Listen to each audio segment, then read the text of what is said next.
The UFC signs a deal with CBS Paramount. This is huge. This is the end of pay-per-view. Everything will be free on network TV starting in 2026.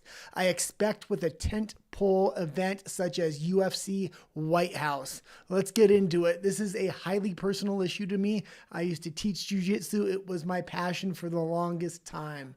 I had to switch careers and go into YouTube here later in life when my back kind of gave out.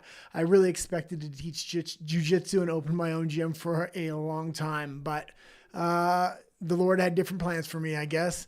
Let's get right into this. Before we do, let's say hi to my producer, Nat, here. Hello. She'll be off camera reading the articles, giving some of her opinion, but given a lot of the articles are about the UFC today and the future of the UFC, as well as the past and how they got to where they're at, she may be a little light on her opinions today. We'll see. Yes, I don't have that much of an opinion other than on the business side. She'll know some of the people because we'll talk about the lack of star power in the UFC today. And she does know some of the former stars because they've have made headlines. And we do cover a lot of, I say, Conor McGregor and John Jones on the night show just because of their police arrest and their police interactions. Okay, let's get into this first one. This was huge news. We're going to read a lot of this article, so kind of stick with us. I will give commentary throughout, but I want to go through the meat and potatoes of this deal. Some things aren't in the article, and I'm really interested in how the UFC website fits in along with their jiu-jitsu and other fighting sports that they kind of do present on their own website. But let's get into what's going on with Paramount here. So from Variety, Paramount nabs UFC rights in major $7.7 billion deal, MMA events to peel off from ESPN in 2026. UFC will end pay-per-view distribution under new 7-year pact with all US Paramount Plus subscribers able to access fights. Okay, and there's so much to go through here. I kept kind of keeping up on the story and wondering what was the deal with the hang up on this thing. The big contenders for this was actually Netflix and Amazon. The next two contenders after that were YouTube and Apple. I did not expect Paramount, especially with the trouble they were having with the merger, the fact that the merger had happened. This means this UFC deal was put on the back burner and they were literally just waiting for this merger to happen. This is absolutely huge. I did take a few notes about ESPN here. That was the former distribution deal that they did have. They originally paid $1.5 billion for a 5-year contract. That's the equivalent of $300 million per year. And it was astonishing how ESPN and Disney absolutely fumbled this property. This is the premier sports property in the world because it has the most room for growth on a global basis. Most other sports have either capped out or they have a little room of growth. The UFC is really just beginning, and I'm expecting how much the UFC is worth by the end of this new deal with Paramount to be worth 10 times the amount. I'm thinking they're going to be worth between either somewhere in the range of $2 to $7 billion per year after this. This is where the UFC really goes mainstream. And the reason it's going to go mainstream is because of the model they're using. And that is to get rid of pay-per-view, have the network eat the cost and put the pay-per-view on for free, not just on Paramount Plus, but on CBS. Paramount Plus owns CBS, and we all know network TV is dying except for sports. The fact that they're going to put tentpole events on CBS, a minimum of once a month, and an annual event, I'm thinking something like UFC White House, at least once a year, which can kind of be the Super Bowl of UFC events. This is going to be huge. Other sports properties cannot compete with UFC. And why? UFC is an all year round sports property. It's the only real sports property that's an all year round property that has tentpole events once a month and a major event once a year. And then it has 30 other events that they're going to put exclusively on Paramount Plus.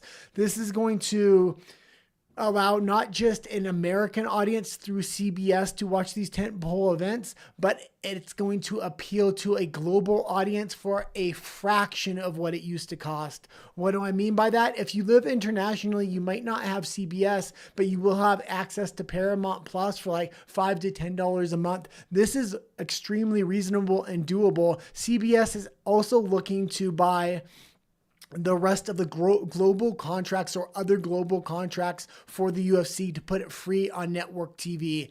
This is an opportunity for the UFC to really appeal to a huge audiences and begin to make stars again.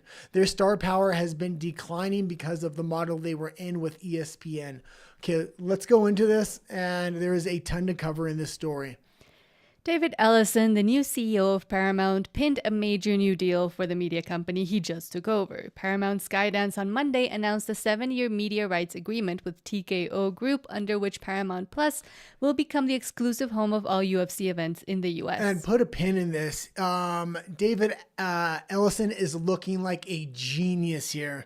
And we've kind of gone over about this merger that was happening. I didn't realize UFC was going to be part of this merger and going to be announced. This puts them as one of the major players, not just in sports, but also in streaming. This will blow up the Paramount brand as far as streaming. The amount of people on a global basis that will sign up for Paramount for this specific property alone is huge. This will give them money to invest in everything else. The fact that they're savvy enough to realize they need to just eat the cost on the pay-per-views and no longer have a pay-per-view model, the amount of traffic that will come in not only to their international site of Paramount Plus, but their mainstream distribution of the UFC on CBS, much like they do the NFL and other sports properties, is actually absolutely genius by David Ellison. And we're going to go back into a article that we covered the other day about the future of Paramount. It's looking a lot brighter than it did just a couple days ago with this announcement. Let's keep going here. So this would be pulling the mixed martial arts events from ESPN. Disney's ESPN has secured a deal that, starting in 2019, featured the MMA promoters matchups on TV and pay-per-view in ESPN Plus. The 7-year term, which begins in 2026, has an average annual value of $1.1 billion, with an overall value of $7.7 billion over that period. We went from $300 million a year to CBS Paramount paying $1.1 billion per year. That's 1, 2, 3. That's 4 times the amount. Yet they're willing to eat the cost and give free pay-per-view. The fact that ESPN did not do this was a huge blunder on their part. The ESPN deal, when it was first cut with the UFC, there was a lot of big talk on how this could elevate ESPN to the next level and Disney to the next level, yet they just completely fumbled the property, trying to nickel and dime everything they could, creating a pay-per-view model on a fringe site like ESPN Plus, not even connected to major ESPN. If they would have put those tentpole events on regular ESPN, it would have done wonders for the platform, and it would have been a bargain considering they were only paying $300 million a year. These guys are paying $1.1 billion. This is a lot of money they have a potential to lose, but the upside, they know the sports property could be huge, not just in the future, but when competing with other sports properties, because it's an all-season property. Okay, let's keep going here. The contract's payment schedule is weighted more toward the back end of the deal, according to the companies. Starting in 2026, Paramount will exclusively distribute UFC's full slate of 13 annual marquee numbered events and 30 fight nights via the Paramount Plus streaming platform. Select numbered UFC fights will be simulcast on CBS, according to the companies. Okay, so in case people aren't aware of UFC, and I know some of you might not be aware, but the fight night events are the shittier events with less star power. The 13 tentpole events, this is basically one a month with one extra because it's 13. That's where all of your star power is. I will admit the UFC star power has been dwindling over the last few years. I think we're going to see a reemergence of stars with this new model because the UFC is going to be able to pay a lot more for their stars and these tentpole events. That being said, the ESPN model was really geared around these 30 fight night events, which really didn't have enough star power to drive traffic. And they thought once people were invested in these shittier fight night events, they would pay money to go see the pay-per-views. And it didn't work out like they were thinking. With this new model of these free tentpole events where all the stars are at, people will tune into these things worldwide en masse, and this will drive traffic to the Paramount Plus site to watch the shittier fight night events. You have to get people interested in the sport. The only way to do that is with stars and tentpole events. The fact that the star power will now drive people to the Paramount Plus site rather than the other way around, and then putting a paywall between the fans and the pay-per-views. This is a whole new model. I think Paramount Plus has it right. This will do wonders for the network, wonders for the streaming service. I will also say I will be covering a lot more of UFC events once Paramount picks this up, because I will again now be able to watch these tentpole events. I've always been a huge UFC fan. I've kind of tuned out of it over the years once I stopped teaching jiu-jitsu because my back went out, and then I was a bouncer on Saturday nights. I was never able to watch the events. I just had to read the results on my phone during work. Now that I have Saturdays off and it's going to be free to watch, I mean, that barrier to entry of $70 to $100 per pay-per-view, even though I did have free time on my hands, I wasn't willing to pay that. And I'm kind of an introvert and didn't like going to bars. But now that they're going to be free on TV, there's going to be people like me and many other content creators, which are going to have a lot more access to the UFC now that it is free. And I think the media exposure from putting these tentpole events on free TV is going to be massive. Maybe not in the mainstream press, but in the independent press for fans. You're going to see an explosion of independent UFC media, much like what happened with the movie sector, the politics sector. You're going to see a transition from mainstream media to independent media, a whole new crop of people talking about the UFC. Okay, let's go into this. As part of the agreement, UFC and Paramount will move away from UFC's existing pay-per-view model, and instead the events will be available at no additional cost to Paramount Plus US subscribers. And 1 second, you'll be able to use a VPN with this, and that's the big thing. A lot of people will sign up to Paramount Plus with a VPN, and really, they're not going to want to stop people from using a BVPN to watch this stuff, because this is going to increase the amount of subscribers. What this also does for the UFC, because there is no more pay-per-view model, they get all that money up front from Paramount Plus. They're going to be able to pay the fighters more, but more than that, they don't have to villainize the fans anymore. There was a huge battle behind the scenes of Dana White going after and prosecuting, or maybe not Dana White, but the UFC in general, trying to protect their property by suing fans that were pirating UFC pay-per-view events. A lot of people can't afford the UFC. I know I couldn't afford it. This is one of the reasons I stopped watching it. Even when I gained free time again, I just couldn't afford it. And I'm not completely broke, but there's a large section of the population that just don't have the money to watch the tentpole events. And the tentpole events are the ones worth watching. The UFC no longer has to go after these fans with these lawsuits and really pit the UFC against their fan base that can't afford to watch their property. This is now affordable to almost everybody globally. This is a huge global move for the UFC. Paramount said it plans to explore acquiring UFC rights outside the US as they become available in the future. News of the Paramount UFC deal comes just days after Ellison, previously CEO of Skydance Media, closed the $8 billion deal for Paramount Global, along with financial backers including his father, Larry Ellison, and Redbird Capital. It's a massive amount of money, $8 billion. But when you're looking at other sports properties like the NFL or the NBA, you're going to pay just as much, but you're not going to have as much upside. Paramount Plus, yes, it's US property rights, but like I said, people are going to get VPNs on a global basis. Now you're going to see worldwide subscriptions just explode for Paramount Plus here. And I don't think there's much the UFC is going to be able to do about it, because Paramount Plus is the one that's going to have the access to know if people are using VPNs or not. And I don't think they're going to want to have a hard line on people that are using VPNs from other regions in the world, trying to tune into the UFC on Paramount Plus US. There's a lot of hidden upside to this contract for Paramount. So it might seem like a lot of money, but the room of growth in the UFC, because it's an all around, an all weather sport all year around, it's going to appeal to every region globally. In many other global regions, the UFC is just starting out, such as in China, such as in India, but there is a huge fight culture over there already. And the UFC is the premier fight league amongst fight culture, like such as boxing, jiu-jitsu, kickboxing. UFC is the dominant in the space. It's the one fight league everybody wants to watch these days. Okay, let's keep going here. Among the UFC's millions of fans is President Donald Trump, who is close friends with UFC's White.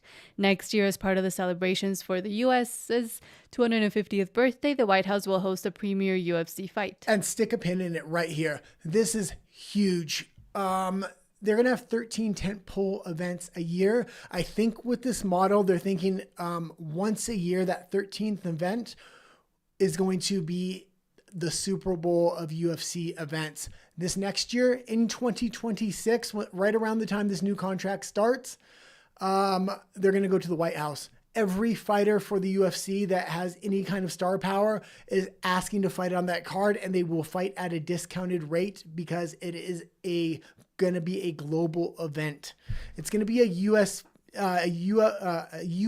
global event that the rest of the world is going to be interested in, but there is a lot of interest from fighters, from fans, everybody about this UFC White House event. But beyond that, if we remember just a couple of years ago, there was all these rumors about Mark Zuckerberg and Elon Musk fighting. It never materialized. And although that would have been kind of a comic book style fight, I was more interested about the venue they wanted to use.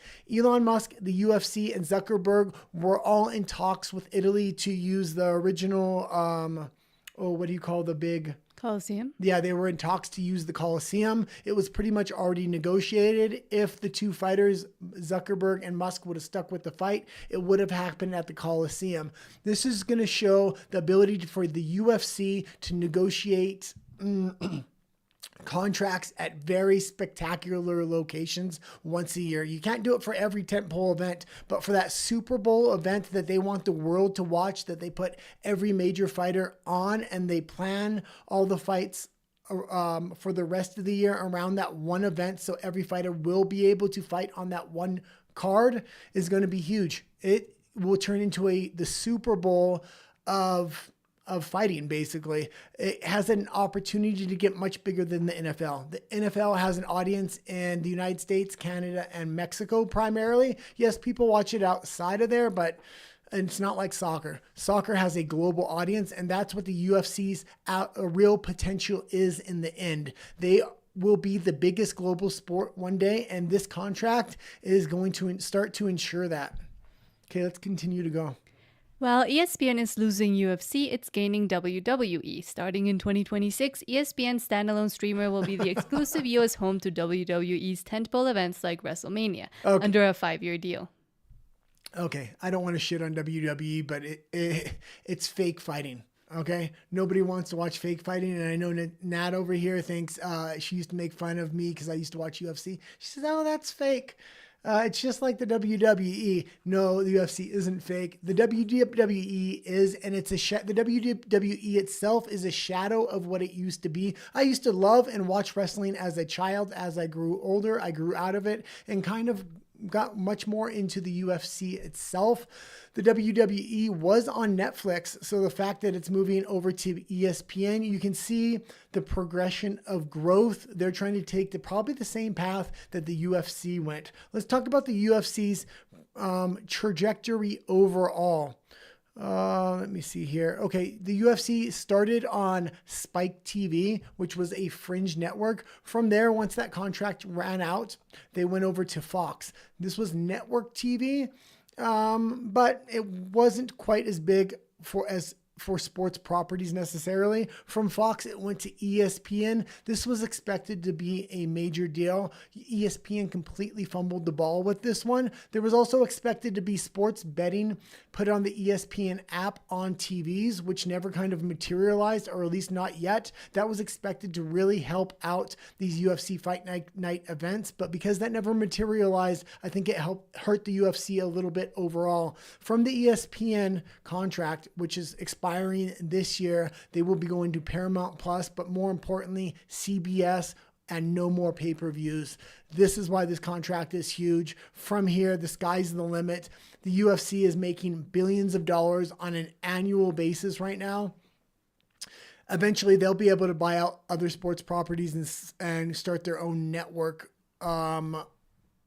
with the model that they're doing. You play out these 7 years, and the next 7 years after that, the UFC will be a big enough global property to have their own networks. Okay, let's continue to go here. And this is the next article here. And this was what was kind of holding this deal back for a long time. We kept talking about on this channel and our night channel about the Skydance Paramount merger. Until that merger happened, everything was kind of put on hold. The fact that the UFC was willing to wait for this merger, they understood the value of this contract and the value of getting the money for their pay-per-views up front, so the network could put the content out for free, and it would have much more a global appeal to a global audience. From Sports Pro, Skydance finally completes US $8 billion Paramount merger. CBS Sports and Paramount Plus under new ownership as protracted takeover process comes to a close. Yeah, and this is huge because, again, CBS is with Paramount. CBS is really recommitting themselves to their sports properties, whether it's the NFL or whether it's the UFC. They might not have exclusive rights to the NFL, but the NFL is actually invested in CBS as a shareholder. So they are always going to have the ability to bid for those properties in the future. As I said before, I think the UFC has the largest growth ability of any sport out there today. Okay, let's continue to go down. And the reason why the UFC appeals so much to so many people is you don't need to understand the rules. Two guys walk into the cage, one guy walks out, there's one victor. You fight until one guy loses. Even an idiot can understand it. With the NFL or soccer, it's a little bit more complex to understand the rules. Even hockey, the UFC has really a simplistic way of understanding it. Anybody can understand it. Okay, let's continue to go here. The completion of the transaction comes after the deal was first announced just over a year ago. Under the deal, Skydance will buy out Paramount's parent National Amusements, with the combined entity to be known as Paramount Skydance Corporation. Okay, let's go into Skydance Media has completed the U.S. merger for $8 billion. Oh, sorry, that wasn't the part. Okay, this merger is expected to be worth about $9 billion to this company. What's $9 billion? That's about the value of this UFC deal. So the amount of money they're going to make, they invested in the UFC, it looks like. Okay, let's read just a little bit more and then we'll kind of move on. When I say move on, we're going to still talk about the UFC, but we're going to talk about the dying star power within the UFC. And this has been a problem for the UFC over the last decade. They still have a few big stars, but it's really from the last generation. They failed to make new stars overall. The deal gives Skydance control of one of Hollywood's biggest film studios in Paramount, as well as the CBS television network. Skydance will also oversee the Paramount Plus streaming service and a number of major cable channels such as Comedy Central, Nickelodeon, and MTV. Okay, the sports properties are the biggest property, especially for live TV or live internet viewing. People will watch the event live, any kind of sports. That way you can add commercials in, and the commercials are worth a lot more to advertisers. So commercials on live sports are worth a lot more, and that's why sports properties in general are worth a lot more. Why do so many people watch sports?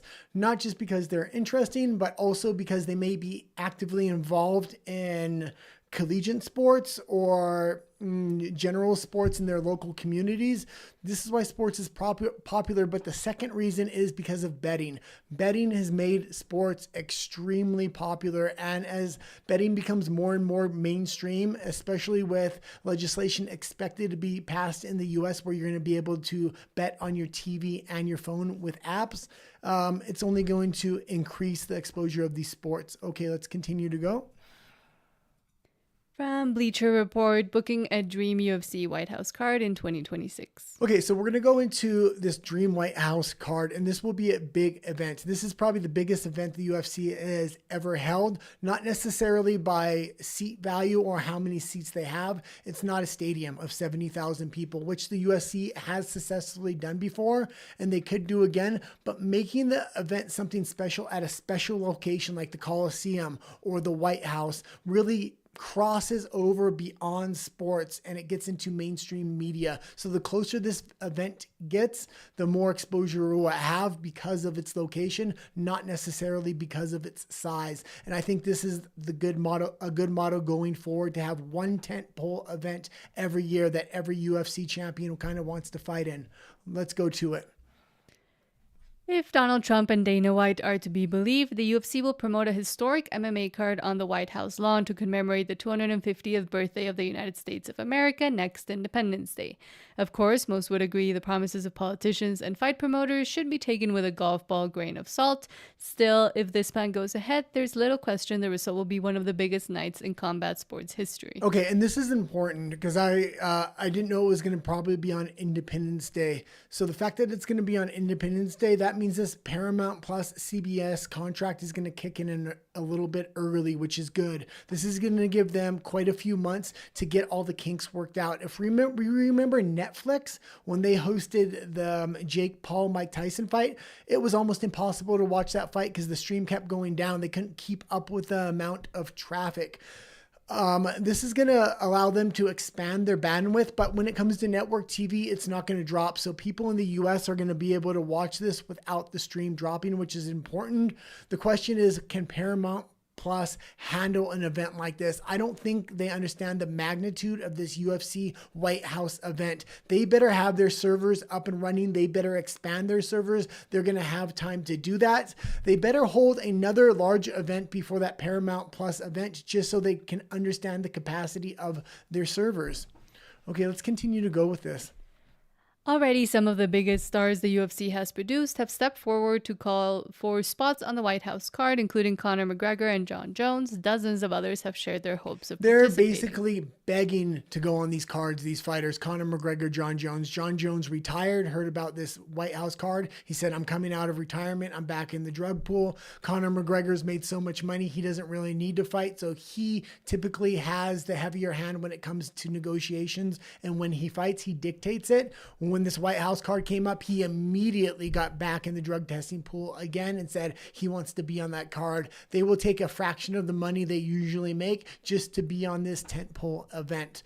And if this thing is a success, the UFC will do this once a year. Not necessarily at the White House, but different places around the globe that are really spectacular venues. Let's continue with this article just a bit. But who actually gets the call to compete? It's impossible to say how the UFC would book the card. Case in point, last year's Noche UFC card, a celebration of Mexican combat sports history, was headlined by Sean O'Malley and Merab Dvalishvili, who hail from the US and Georgia, respectively. Okay, this isn't hard to book this card. The Noche event was a little bit different. It didn't have the president guaranteed to be at ringside. It's a once in a lifetime event. This is the most talked about UFC event of all time because of the location at the White House. Fighters are coming out of retirement. What does that mean? That means they don't necessarily have to schedule their fights so they'll be able to fight on that card. If you fight too early to the UFC White House card, you might get injured or might not be able to fight on that card. But because these are kind of one-offs, people coming out of retirement just for that one card, that means they're going to be healthy, prepared, and nothing should go wrong. They're going to have so many fighters on this card. This card will be absolutely stacked. The question is, who are these people going to fight? So they have to make sure John Jones' opponent is going to be healthy and they don't book him too close to this event. Or Conor McGregor's opponent, although I think Conor McGregor's opponent on this one will either be Dustin Poirier or Nate Diaz, most likely Nate Diaz. So they're saying they're going to include an American in every fight because America. So do you want to go through all the this? So main event, Tom Aspinall versus John Jones. Okay, and this would be the best possible fight, but Aspinall is fighting soon, and if he somehow loses that event against Cyril Gane, John Jones already demolished Cyril Gane in less than a round. It was like a professional versus an amateur. So if Tom Aspinall somehow loses the fight against Cyril Gane, that will put a huge monkey wrench into this. If that happens at that point, they may have to sign Francis Ngannou to a one-off contract or take over his contract from the other organization in order to have John Jones to have somebody spectacular to really fight. So we're going to have to see what happens with Aspinall. Let's go into the next fight. Kayla Harrison versus Amanda Nunes. Okay, so Amanda Nunes kind of coming out of retirement. This could be big, but I would much rather see a Ronda Rousey versus an Amanda Nunes, or have Gina Carano come out of retirement, or a Gina Carano-Ronda Rousey fight. That's the biggest fight you can really make. Who cares about the title when it comes to these women? You want to see the biggest names in women's sports. A lot of people don't know the newer people fighting like Kayla Harrison. They do know Amanda Nunes. They do know Ronda Rousey, and they do know Gina Carano, because Gina Carano and Ronda Rousey had huge crossover names when it came into movies once they retired. So I would rather see big names than people trying to fight for a title here. Let's keep going down. Max Holloway versus Charles Oliveira II. Yeah, and this will be further down the card, although this will be a good fight. This is more for fans that are in the know who these fighters are, because UFC was on ESPN so long and it was behind a paywall. A lot of people didn't watch these fights, or they didn't watch them with the anticipation of watching them live, meaning they watched them on replay. So it really stopped these people's name values and star power from really progressing to an international amazing level over the last few years since they've been on ESPN. And this is what I'm talking about, the UFC now being able to make stars again, because all the pay-per-view events will be free. You're going to have global access to these tentpole events that are no longer on pay-per-view, and the UFC needs to focus on building stars. All their stars have been dying over the last 10 years. They used to have stars like Chuck Liddell, Quentin Rampage Jackson, and then you had stars like George St. Pierre and John Jones in the next generation. Even in this generation, you have had bigger stars like Adesanya and things of this nature, but they need to really invest on creating stars. Stop focusing on making the UFC the biggest thing you can be for the year after year. They got the big contract for 7 years. They need to reinvest into stars. Sean Strickland versus Israel Adesanya. This would be a good fight. This is not a championship fight, and I think the most interesting fights for the UFC are not necessarily the championship fights, but the fights people want to see. Sean O'Malley versus Umar Nurmagomedov. Thank you. So this is a striker versus a wrestler. I don't really like Sean O'Malley, but there is a new generation with his color hair and everything else he kind of brings to it. He's more of a manufactured champion than anything else, but people that aren't necessarily like me will definitely want to see Sean O'Malley. I don't know how much star power Sean O'Malley's going to have left after these next few fights, but cash in on it now. You try to manufacture the star. It didn't really work, but he still has some star power. Put him further down on the card. And then it says undercard. Okay, we can kind of stop there. Let's go into the next article, and we're going to kind of talk a little bit about the waning star power of the UFC. John Jones recently retired. He came out of retirement only because of the UFC White House event. He's been in a lot of trouble legally, and that's kind of what's kept him relevant in the mainstream eye as well. Same with Conor McGregor. That being said, this is the end of the last real generation that had huge stars such as Jon Jones, George St. Pierre, Conor McGregor. These fighters are now aging out, and when they do fight, they're tending to lose. If you want to extend their careers, you can put them in non-championship fights with other aging stars, so at least you have a good amount of competition. But Jon Jones, like a lot of other stars, is really the last golden age of MMA. They're going to have to focus in on making stars if they really want to have a global surge in the UFC. Let's go a little bit into Jon Jones's troubles here. From CBS Sports, Jon Jones faces criminal charge amid UFC retirement. Attorney calls case truly unbelievable and targeting. Yeah, and a lot of people suspect that when he got into this trouble, this is kind of why he retired. It was going to be a huge distraction while he was trying to get ready for a fight and everything else. If we remember, there was a naked lady in a car abandoned on the side of the road. The cops came. They said, who was driving the car? She said, Jon Jones. They called Jon Jones' house. Jon Jones directly threatened the cops on the phone, and this whole conversation was on video. He was extremely inebriated, started giving death threats to the cop over the phone. This was not a good look, especially with his other previous charges. Bringing him back for one final fight would be absolutely massive. You can maybe even get 2 fights out of him. If Aspinall wins, you put him against Aspinall. After that, you put him against Francis Ngannou. If you can sign Francis Ngannou to a contract, which they should be able to do, because the current league Ngannou's in is about to go bankrupt. It's going to be no more pretty soon. Okay, we can go into the next article, which is going to be Conor McGregor. And again, another fading star. He made his money, and he's not the fighter he used to be, but he still has a lot of name brand potential because of who he used to be. And with the right fights, such as a Nate Diaz or Dustin Poirier, the people he kind of lost to, people want to see that fight. But putting him against the elite of the elite is just not a possibility anymore.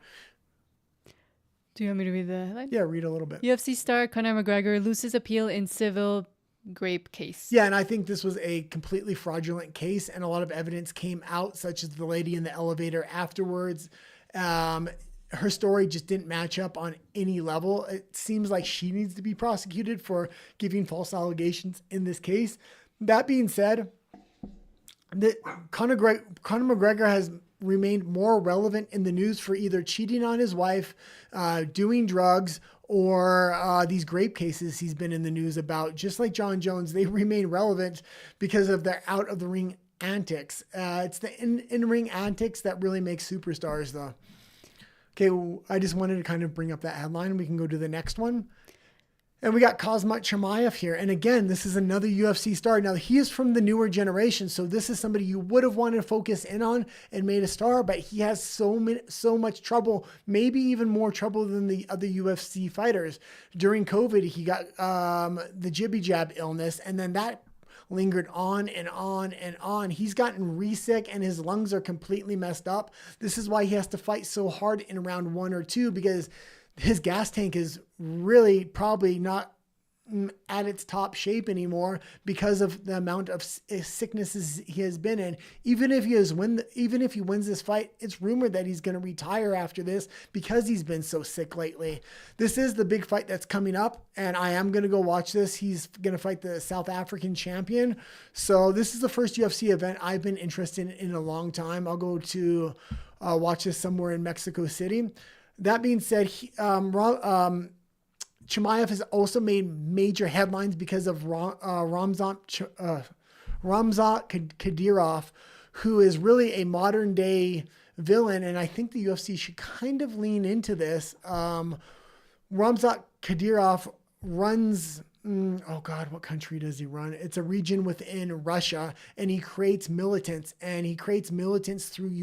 through MMA gyms, sends them off to fight in the UFC and other organizations to also promote him and his military organization. After they're done with the UFC career, or they're not able to actually go to the UFC because of passport problems and things like that, he puts them directly into his military apparatus. And let's just say a lot of headlines are made around his fighters that come out of that region because of their military connections. Okay, we can continue on. And this is David Ellison. So we've covered this article the other day. I was actually going to X this article out, but I said, wait, hold on a minute. We just had this merger. Let's reread this article together a little bit, because the future is looking a lot brighter for Paramount and CBS these days. From Deadline, David Ellison offers first look at plans for new Paramount. David Ellison formally introduced himself to the industry as Wall Street chairman CEO of the new Paramount in a letter posted as the deal closed that outlined where the new team will focus and some yeah, of its it's plans. I believe he was the son. He was the son of the previous owner, I believe, and then the daughter was also involved. The daughter's completely mismanaged everything. He's actually done a fairly good job overall with this UFC merger and taking the pay-per-view model out of it. He's looking like an absolute legend. And I would expect him to continue to have a bright future. Let's go with this. The company will operate with 3 divisions: studios, direct-to-consumer, and TV media. He touched on a thoughtful Hold on, use. let's read this again. The company will operate with 3 divisions: studios, direct-to-consumer, and TV media. So yeah, direct-to-consumer and TV media are going to be huge with this UFC deal. I mean, man, I cannot stress enough how important this deal is to the future of Paramount. The fact that they paid that amount of money, and the reason they paid that amount of money is because they wanted to be able to give it away for free on CBS. The amount of people that will watch it on CBS and then go to Paramount, the amount of people that will get a VPN to buy Paramount Plus to watch these UFC events is it's going to be undeniable once the numbers start rolling in. He touched on a thoughtful use of AI integrated across businesses on supercharging streaming, spending on premium, exclusive content, focusing on sports, and investing in media networks appropriately based on the future business opportunities. Yeah, and let's not forget, like, there is a lot of upsides to this UFC contract. Who else is going to be on this network on a regular basis now? The biggest name in podcasting, Joe Rogan, is going to be a regular host on CBS. He's going to be talking about these events on his Spotify, on his podcast, on his YouTube streams. This is going to be huge. The amount of free promotion you're going to get from Joe Rogan and other independent media that are all going to kind of geared towards CBS is going to be huge. Just let her. My dog's kind of messing around with her toy there. Okay, let's continue to go. He said that starting next year, Paramount Plus and Pluto TV will operate on a unified technology stack, improving performance and driving significant financial savings. Most importantly, this integration will elevate the consumer experience across our services, enhancing our recommendation engine. Then he just goes on to talk about technology. You want me to keep going? Yeah, but technology is going to be huge. Why? What made UFC one of the premier sports league? It's because they were a production company first. And that's always how Dana White kind of seen it. And that's how they were able to promote their fighters and make star power. Their shows are second to none. They need to really recommit to making stars, like I've kind of repeated amongst all these segments. And I think this partnership with CBS Paramount gives them multiple venues to do so. They need to start recruiting more independent media to kind of go to the mainstream as well as the independent front. Okay. I think that was all for the UFC for today. I kind of expanded that because it was such an exciting topic for me. I have been waiting well over a year for this deal to come out. I was really hoping it was going to go to Netflix because it was rumored Netflix would take the pay-per-view model off. I didn't think anybody else was. The fact that it went to Paramount is even bigger. It's probably the best move you could have made because you have network TV involved there. Even though network TV is dying on every front, it's not dying when it comes to sports like the NFL and the UFC. Okay, let's go into the rest of the pop culture news for the day. From The Hollywood Reporter, James Marsden say it feels like a homecoming to reprise Cyclops' role for Avengers Doomsday. The actor previously appeared in the first 3 X-Men films. Yeah, and it's good to see they're bringing back these older characters, although I don't think he was one of the big premier actors. Well, kind of. Kind of, but not really. They didn't give him his own spin-off series or anything else because he... Well, but almost none of the X-Men got spin-offs. Okay, so name me 3 other movies he's in. James Marsden? Yeah. No, I'm talking about Cyclops. Yeah, the guy like that the played character Cyclops. itself is very important. No, I'm talking about the actor. He's in a bunch of rom-coms. Yeah, so he's not big. That's kind of what I'm saying here. Okay, let's read a little bit about it before we move on. But I like to see the original cast of actors. The fact that they're going back to the original actors shows that maybe a lot of these people they've kind of cut ties with in the past, maybe they'll mend bridges and they'll start going back to the original people that played Captain America, the original people that played Black Widow, even though they were in a lawsuit with her. Maybe they'll mend ties and they'll realize for the future of the franchise and the IP, which is a multi-billion-dollar IP, if they want to fix this thing, because it's almost completely dead, the easiest way to do it is bring back the characters that were popular with the actors that were popular playing them. James Marsden is opening up about coming back to the big screen as Cyclops. In a recent interview with Vanity Fair, Marsden spoke about how he feels to reprise his role as comic book character Cyclops in the upcoming film Avengers Doomsday. I'm getting a little long in the tooth to put on the superhero costume. I was excited because you're part of something gigantic, he said. I've spent 20 years listening to people say, when are you coming back? When are you coming back? Are you coming back? It's the biggest thing he had ever really done. Outside of this, like, yes, he does. He did some other movies. Enchanted. Nothing as big as this. This was the biggest budget movie he was ever involved. Enchanted was bigger. What the hell is Enchanted? A Disney film. Okay. That made a lot of money. We can move on from this one, though. Okay. From Variety, James Gunn shuts down speculation about Robin appearing in The Batman Part 2. Please stop believing this nonsense. Yeah, and I don't know. I wouldn't mind seeing a Robin, but you would have to keep that dark feel. When you start putting Robin into the movie, it kind of starts feeling more childish and more comic book-like. But if you can do it in a dark way, you could really have some good plot development. Or without even saying that it's Robin. Yeah. Like you could hide it somehow, like make the last name Robin, or just give him his actual name. And you also have the ability to set up this epic story arc of potentially like Batman dies in a future movie, and then Robin has to take over for him. So it would be ability to actually kill Batman off at some point and then replace him with Robin, rather than just race swapping Captain America or something like that. It would actually make sense. And then the suit, it would actually give real emotional impact to the comic book character. Most of these superheroes can't die. That's the problem with it. Do you want me to read about it? Yeah, let's read a little bit. After fan speculation spread online that the Boy Wonder would appear in Matt Reeves' highly anticipated sequel, Gunn took to Threads on Friday to set the record straight. He wrote that a very small team at DC has actually read the script for The Batman Part 2 and that all outside information is nonsense. And I really hope Henry Cavill is going to be the new Batman. I know he's not in the next one, but after this one, I really hope they bring him in. And it is rumored that he's going to play on Amazon. I'm not sure how that's going to work. If Amazon has the rights to make some of these, we'll have to see.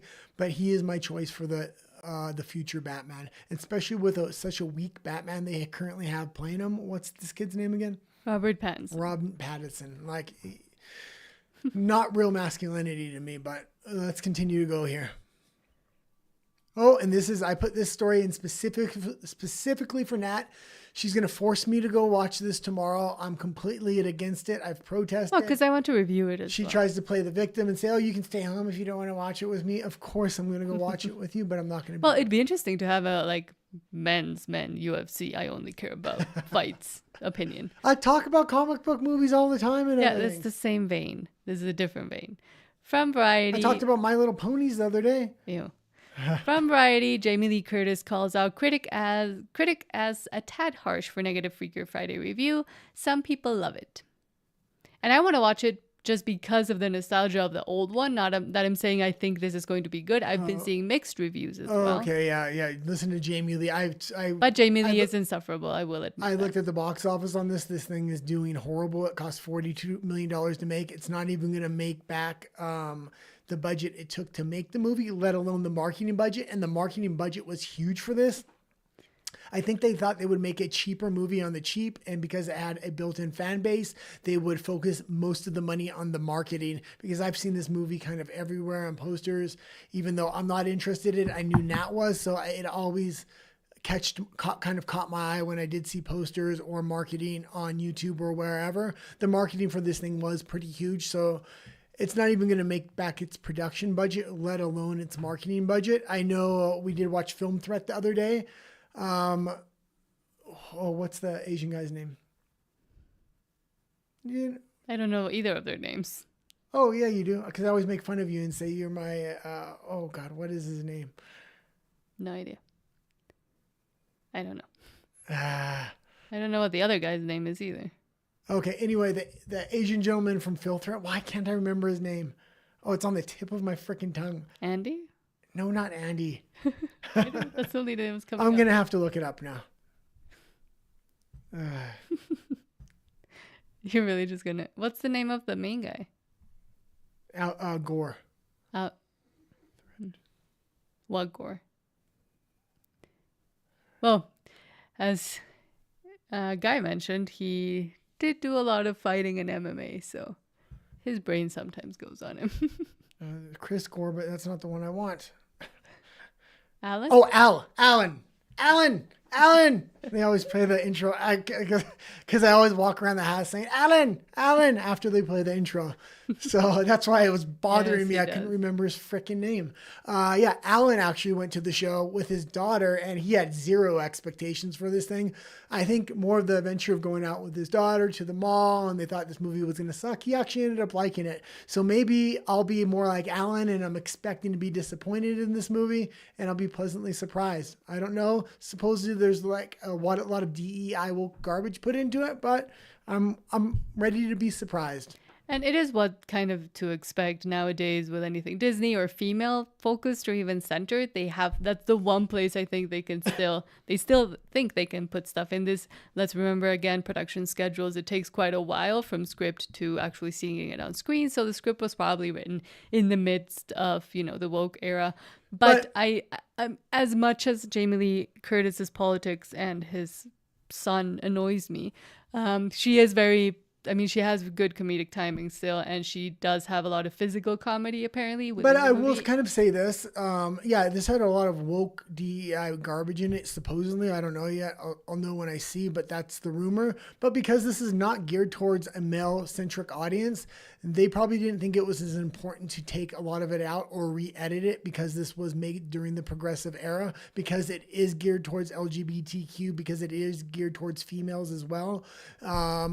They can probably get away with putting a little bit more of it in there. It's not geared towards LGBTQ. A lot of gay people that I've worked with in the past love this movie. So don't tell me it's not geared towards that. I mean, they do have to stop. The story naturally lends itself to switching your identity. True. So don't tell me it doesn't. Yeah.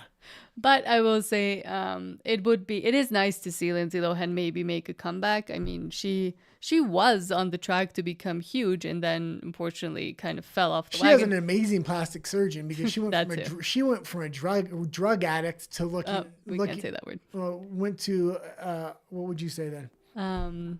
Substance-addled lady. Okay, let's move on here. We can read a little bit of the article. Other people may be interested in this, although I don't think anybody's watching right now. Jamie Lee Curtis is not afraid to let critics know what she thinks of their reviews. Curtis recently starred in Freaky Friday, the sequel to her 2003 body swap comedy Freaky Friday. The film sees her reprise, blah, blah, blah. In the review, the reviewer wrote, "No one, as far as we know, actually asked Disney for a sequel to 2003's buoyant, surprisingly unsyrupy generation gap comedy Freaky Friday." And then Curtis responded by commenting on the post, "Seems a tad harsh. Some people love it, me being one." So she's trying to reply to... It's your own movie. Of course you have to say that. Yeah. And I mean, yes, you're going to get reviewed by critics and that's fine. Like, don't make a big thing about it, but whatever. By the way, we might not have a show tonight. It may be on earlier. It may be on later. I have an appointment I have to be at. So we may or may not have a show tonight. If we do, it's going to definitely be at a different time. So yeah, we do have a political show at night in case you're not aware. And my Spanish night one might also be moved around. I'll put it on the community tab. From Variety, now that they've relaunched, how will DC and Marvel avoid the same old downward spiral? They haven't, and they continue to do so. Yeah, Marvel's definitely on the downward spiral, and they need to figure it out and figure it out freaking quick. Their competitors are making the cultural shift. As Disney's investing in ESPN and the NBA, taking the most woke league they can, and the WNBA, their competitors like Paramount is making that cultural shift with the UFC and giving this thing away for free. It's going to be... I mean, it's in that aspect in sports, but it's carrying over to every aspect of their company. DC is actually, they didn't make a super great movie with Superman, but it wasn't bad. And at least they were able to put on the map and have a solid performance, and they can improve with Batman, especially if they get rid of Robert Pattinson and Henry Cavill in there. Yeah. That would be fantastic. But DC is kind of going like this. They have a chance to go up. They have a chance to go down. Marvel, with this headline, yes, they're going down. And that's they have to do something dramatic in order to make the shift here. But it's also surprising, finally, Variety and like more mainstream Hollywood news is kind of admitting that, because for the longest time, for the past few weeks, they've been trying to prop up Fantastic Four, which just did not do well, and it keeps falling off. Yeah, but I think... And finally, they're saying something a bit negative. Yeah, but I think it's a backhanded compliment. Everybody knows Fantastic Four is doing horribly, so they're trying to lump Superman in with that. So, oh yeah, DC's doing bad as well. No, DC's not doing bad, and they're making a lot of the right moves. Maybe not as much as I would like to see, but they're not headed in the completely opposite direction, such as Disney, on every level of their company. Do you want me to read into it? You can read a little bit, yeah. If superhero fatigue is a trend that will become all too real, the making of the movies that brought it on might be likened to an addiction. The studios that produced those films got hooked on the idea that comic book movies would be a limitless cash cow. And now so they've started to make them without limits, jacking up the budgets, the thorny interconnectedness of the characters, and the sheer volumes of films they greenlit, each one promising in theory that the box office equivalent of Christmas Day. But it didn't work out that way. For audiences, more turned out to be less. After a while, the sheer overkill of comic book cinema began. It's not even necessarily the overkill. They've just freaking killed the storylines by doing the same thing over and over and going in the wrong cultural direction. If they just make a solid comic book movie, people will come out to watch it. And you don't need these mega budgets for these movies. It doesn't make the movie any better. You can make these movies for $100 million if you get the right script writers, directors, and actors here. Mm-hmm. You're way overspending on these movies for no actual bigger upside. You're trying to justify these huge marketing budgets you think you need to promote this crap. Okay, let's go into NVIDIA here. From the BBC, NVIDIA and AMD to pay 15% of China chip sales to US. So yeah, I didn't have a chance to read this article, but this is starting to look like pay to play. Let's read a little bit about it here. Chip giants NVIDIA and AMD have agreed to pay the U.S. government 15% of Chinese revenues as part of an unprecedented deal to secure export licenses to China, the BBC has been told. Okay, so they're trying to get around tariffs. They don't want huge tariffs on chips, so they're probably going to export lesser generation chips or lesserly technologically advanced chips and then pay the profit to the U.S. government, which they can then be put into American companies. So this is a good move by the American administration if they want to stay competitive with China. China's been manipulating the markets for decades now. So the United States is kind of coming in there and trying to level the playing field. All that 15% can also be given in subsidies and investments to make manufacturing of chip plants in the United States. Great. The U.S. had previously banned the sale of powerful chips used in areas like artificial intelligence, AI, to China under export controls usually related to national security concerns. Security experts, including some who served during President Donald Trump's first term, recently wrote to the administration expressing deep concern that NVIDIA's H20 chip was a potent accelerator of China's AI capabilities. NVIDIA told the BBC, "We follow rules the U.S. government sets for our participation in worldwide markets." Yeah. fantastic move by Trump, and it's a way to not necessarily always have to use the tariff. These companies are coming to him now and saying, well, we'll give you 15% and we'll privately kind of negotiate this one carve out. And I'm expecting this to happen in a lot of other industries. These tariffs are working. And yeah, we'll kind of leave it there. We talk more about this on the political show at night usually. OpenAI releases ChatGPT 5, a potential barometer for whether artificial intelligence hype is justified. OpenAI has released the 5th generation of the AI technology behind ChatGPT. Yeah, and I think this article is going to go into it a little bit, but this is going to be the indication. Is it hype or is it actually something real? Obviously, AI is something real, but does it have the real potential? Is it going to keep advancing at the rate that it has? Yeah, some of your friends actually use this. We were talking to them yesterday, but I don't know anybody that's used it yet. It came out 3 days ago, so it's going to be interesting. Let's read a little bit about it, though. And a lot of people are thinking there's obviously going to be a few people that consolidate within AI. ChatGPT and OpenAI will be one of them. X will be another one of them. They're building a huge supercomputer. So it's going to, a lot of people are going to be weeded out of the market, and there's going to be just a few major players left. GPT-5 arrives more than 2 years after the March 2023 release of GPT-4, bookending a period of intense commercial investment, hype, and worry over AI's capabilities. In anticipation, rival Anthropic released the latest version of its own chatbot, Claude, earlier in the week. And 1 second, yeah, ChatGPT has been gearing a lot more towards imagery and things like this over the last year. So most people that are using it for imagery as well. That's why they've geared their algorithm towards that so much. We were talking to some friends that was having ChatGPT help them write something, and it was taking a long time. It didn't come back in just minutes. So then again, it was in Spanish, so it might not be as intelligent in Spanish as in English. True. Do you want me to keep going? Oh, no, we can go to the next article if you want. And this is going to be the last article of the day. We're rolling up on about an hour here. From DW, NASA astronauts returned to Earth from ISS after 5 months. The Crew 10 mission returning on a SpaceX capsule had replaced astronauts Wilmore and Williams, who were stranded aboard the International Space Station for 9 months. And this is becoming a regular thing. SpaceX is the new NASA. They're having to go retrieve these astronauts on a regular basis. It's probably cheaper for them to do it anyway. They might as well take over those contracts and start being the new NASA, I guess you could say. It would be because they're not only involved in the private sector, but the public sector as well. It's much more easy for them to try new things and do new things because at least they're bringing a profit in when NASA really didn't have any way to bring a major profit in.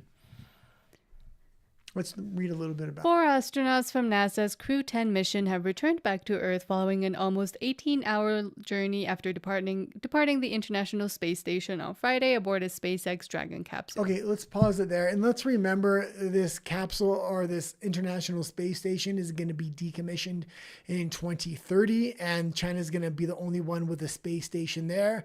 So I don't think NASA is even capable of building another space station. They need SpaceX to do it if they're going to do it, because it's much cheaper for transport because their rockets can re-land. So I would say, yeah, get SpaceX going on a space station. You don't want China to be the only one with a space station in outer space. It gives a bad optic.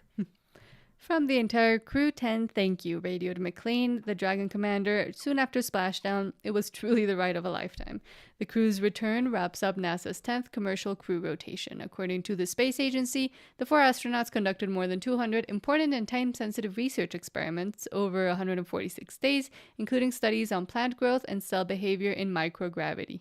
Okay, yeah. So we'll keep up on SpaceX. I always like to put SpaceX news, Tesla news. I'm interested to see if that satellite phone ever materializes. It would be an interesting way to get around a lot of the censorship, possibly in countries like the UK, the EU, Australia, Canada. So thanks for tuning in. I'm here next week. I'm actually going to start doing the show on Tuesday a little bit earlier, and then either Thursday or Friday. It's just Monday's a hard day to get a lot of pop culture news condensed into a show. Do you have anything else to say? Well, when's your next video coming out? Tomorrow. Oh, what's it going to be about? Chinese EVs in Mexico, but more broadly, the hidden dangers and secrets behind them. Okay. And also, tonight's politics show might be coming on a little late, or we'll announce if it comes on. Yeah, we have an appointment, and tomorrow, well, you're going to be releasing the video tomorrow anyway, yes. But we have appointments tomorrow as well. Yes. Okay. Adios. Thanks for tuning in. I'll see you next time.